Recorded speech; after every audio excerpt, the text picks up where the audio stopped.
करे छगे नखरा एना नहीं करे न तो होई जतो लफरा 16 के उम्र तोहर होई गेलो हेगे होई गेलो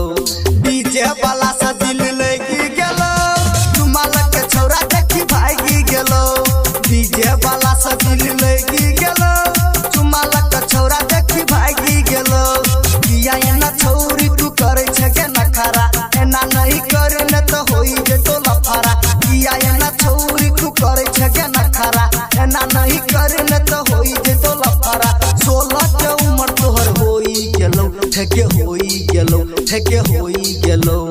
डीजे वाला से दिल लगी गेलो रुमाल के छौरा देखी भागी गेलो डीजे वाला से दिल लगी गेलो रुमाल के छौरा देखी भागी गेलो बुझल गे रुमाल के छौरा देखी भागी गेलो डीजे वाला से दिल लगी गेलो रुमाल के छौरा देखी भागी गेलो डीजे वाला से दिल लगी गेलो हेगे रही कछौरी तू नाच करे छे एको बेरी छौरी तू किया नहीं थकै छे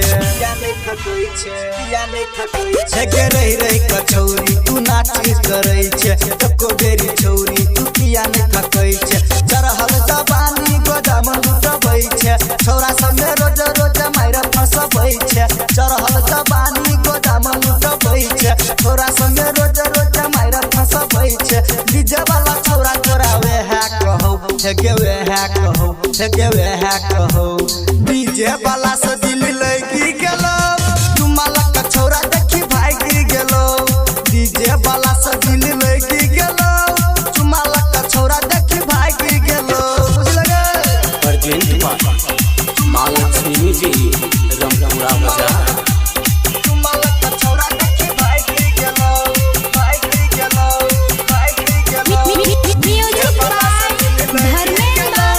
सामा चिकना बजाओ डीजे वाला से दिल लगी गेलो पेंटन के तू होठ लाली लगबै छे डीजे वाला छौरा सरोज मिलै छे